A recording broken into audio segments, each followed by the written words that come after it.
Yes, sir. Practice has been really good. Probably our best week of practice. That's what happens when you have the #1 team in the country coming in. And Chapel Hill's so excited about having #1 defending national champs coming to Kenan Stadium this weekend. Our first 2 home game atmospheres were really, really good.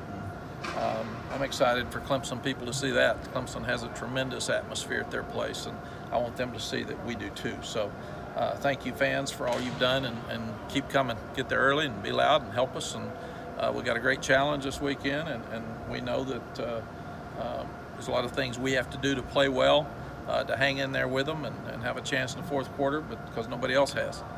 So give them credit. I've read a story the other day that Coach Howard, when Alabama was coming to Clemson, met Coach Bryant at the airplane with the police and arrested him.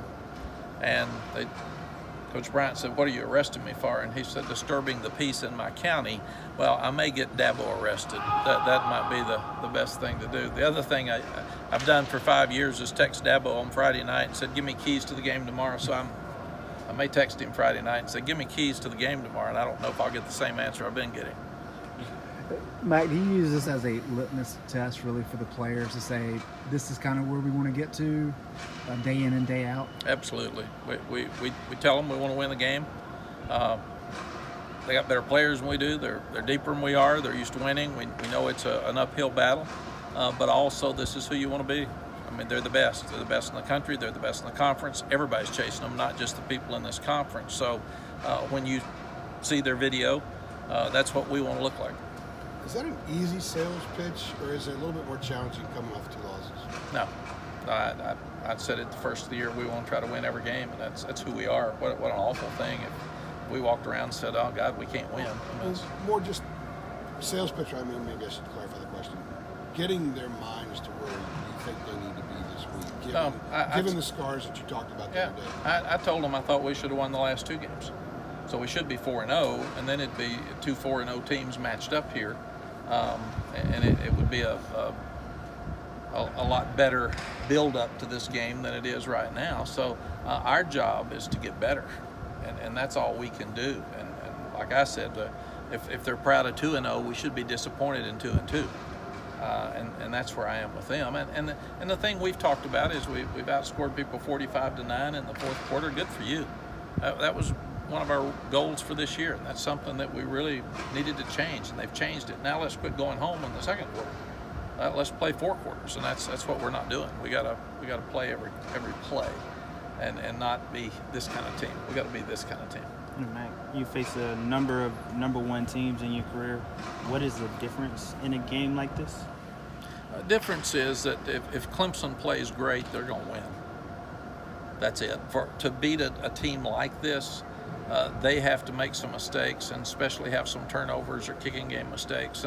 And they're so well coached, they don't do that very often. But that's what has to happen to win. What in particular has been great about practice this week? Just their attitude. They're disappointed in the last 2 games, and I told them that we need to practice better. We need to practice harder because there's things that we're not doing well. And you know, sometimes when you've struggled for the last 2 years, you think we're okay, we're doing well. Well, we're not. I mean, we're not doing what we needed to do the last 2 weeks. And both those teams are good teams. Both those teams have been winning more than we have, but we had obvious opportunities in those games to win that we didn't take advantage of. And that's who we've got to become. We've got to become that team that when it's time to put our foot on the gas, we do that instead of, "Oh, I'm not sure." And I mean, there's time and time again that I can go back and show them examples of opportunities we had to win that they probably don't understand right now. When the quarterback at App should have been sacked, he rushes 50 yards. That's a 3-point swing. We get beat by 3 points. And also, if we stop him there, it may be a strip sack. It could be a short punt. It could be 7 points for us. So they've got to learn that every play is critical, and that's what's so hard, especially when you're where we are. We're not good enough not to play every play and play pretty well to beat anybody that we have left. If you guys are thin at quarterback, is Chaz a real reality? We just have him around for short yardage and goal line because he's big and he's strong and he can do those things. So if our guys get banged up, then he can step in and do that. Mack, the tackling issues, have you seen improvement in that this week in practice? And is that more technique? Is it Jay talked about leverage being a big issue there. Yeah, I think a little of both. We had some young guys back there, but also you've got they missed more tackles than we did. So good players in space, you're going to miss some tackles, and the fewer you miss, the better. But I'd say we'll probably miss some this weekend with those guys coming in. Have you seen the offensive line in terms of improvement or concerns you still have given the young players and the question with Heck? I think what we're seeing is improvement. I think we've had 9 guys miss a game. I looked at that this morning for the first time. And when that happens, some younger guy has to come in and play. So the Storm Ducks and the Cam Kellys and the Don Chapmans and those guys are having to get reps, and they're having to grow up real fast. Tamari Fox started. I mean, who would have thought that 4 weeks ago? So what happens when you do that is that all that process gets better. Do we miss Nick Polino? Yeah. His toughness, his leadership. Do we miss Charlie Heck? Absolutely. I mean, he's a pro player. So you take your 2 best guys and they're out, and all the others are forced to grow up. And when you say, are they making improvement? Yes. But should one of them have pulled back out and gotten the defensive end at App when he hit Sam from behind? Yes. Charlie Heck does that. That play's not an issue if Charlie's in there. Now, hopefully the next time that happens, whoever's playing left tackle will pick that guy up, because it was a critical play in the game. And so, yes, they're improving. No, we're not near where we need to be. And this will be the most talented team we play. This team and Miami are the 2 most talented teams that are around. So we understand that as we're going into it. Phil said Monday, mentioned something about simplifying things a little bit, especially up front. Does that mean changing some of the blocking schemes that they have, or does it mean shrinking the playbook a little bit and just tailoring stuff more to their strengths? It means both, because you got all freshmen, sophomores, so they've never seen this offense, so it's a double whammy. So what you do, some of it is ability and the combination of lack of experience, and they're not as good as the guy they're trying to block in some cases. So what you have to do is you have to throw out some of your protections. So it limits some of the things you can do in the offense that we want to do. And the other thing is you have to cut down on the number of plays just for assignments. So Ed didn't play but 25 plays, I think, Saturday, and Billy Ross had to play the whole thing. So that's just what it is and who we are. So our coaches, I've challenged our coaches. It is what it is. You've got what you've got. You make it work, and get it as I want us to know what to do. I don't want us to get beat because we don't know what to do. So simplify everything and get it down to where we know what to do and they can play fast. Have you done anything differently in practice this week to put more of an emphasis on the second quarter? No, just told them. And I put so much emphasis on the fourth quarter. I've never had second quarter issues before. This is a new one for me.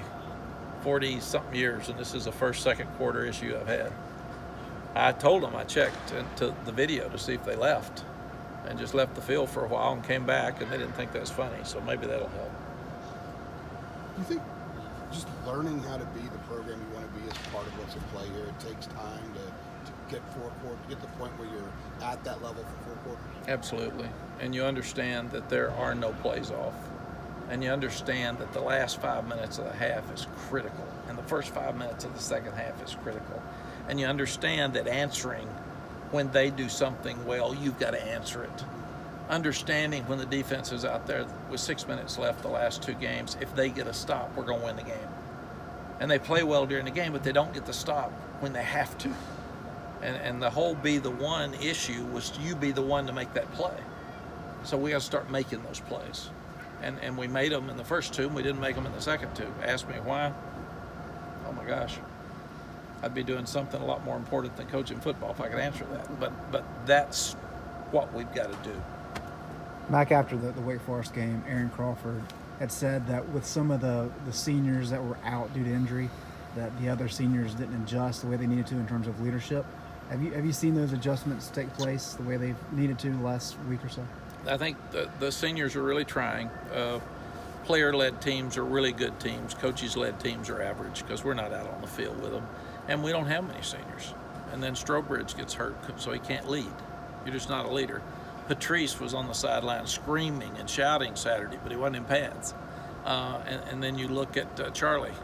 He was limited in what he could do. Polino, can't he name out there? He's upstairs with on crutches. So our guys like Aaron have to step up. There's just not many of them, you know, and that's, since there's not many seniors playing, that bodes really well for the future.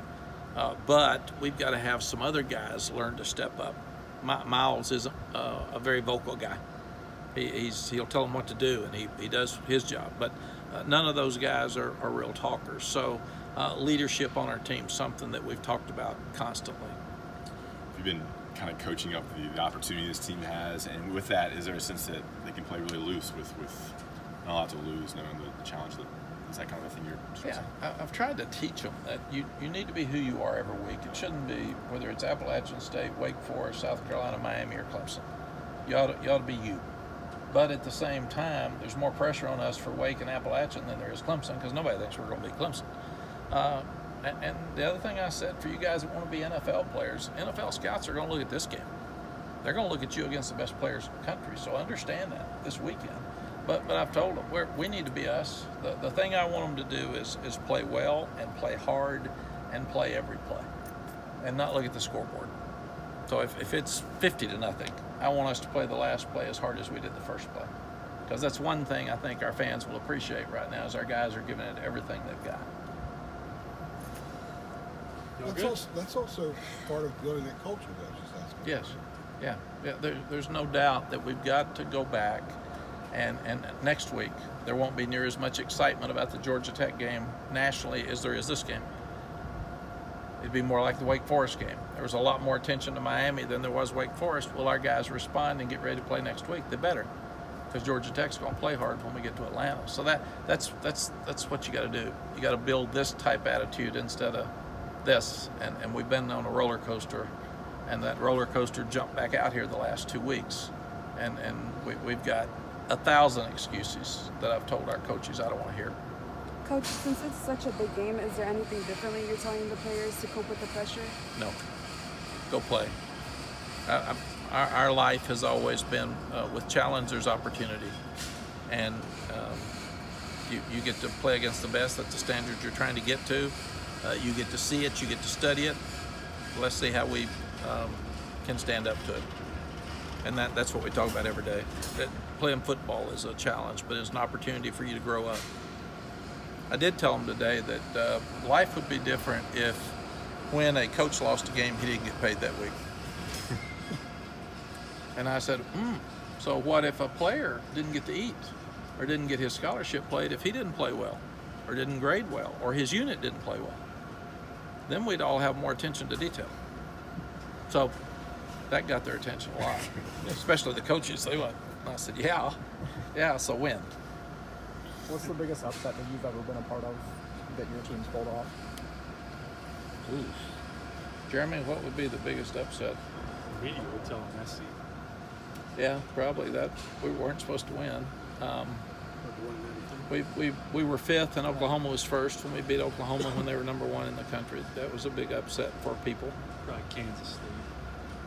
When we were up there, when Kansas State beat us. They're not talking about who beat us. So that was great of you, Jeremy. Are you in the media now? Is that what you're when doing? I was with you, we didn't You're lose stirring much. it up. We didn't lose. Yeah, I would that's a tough think question about Texas. here beating Southern Cal when Coach Robinson was back for the first time and had all those first-round draft choices. That was a big one. Here when we beat Mississippi State in the Peach Bowl and they had won their division, that was a big upset. Here when we beat Clemson for the first time, like 24-0, I think. And then we came back and beat them like 45-0 later. I'm trying to think, Jeremy. No. They were all upsets. Was there anything in common in any of those games that you saw in your team in the week leading up to it? No, we were pretty good. I think that was the best thing. And when you're good, you realize that you got a chance. And our team's still trying to figure out who we are. When we talk about identity, are we the team that beat Miami or are we the team that lost Appalachian? I mean, that's what drives you nuts as a coach. because you got to see that team you want every week. And we're young enough. We should be growing. We should be getting better. Our schedule's been brutal with teams that like to beat us, and physical games and emotional games. So they have not had a break. So they're being tested. And I told them again today. Last year you had just come off a horrible loss to Miami. So you figure out who you want to be, and then after that we went down. We're not going to do that. We're going up. Okay? All right, thank you. Thank you all. Thanks, Mac.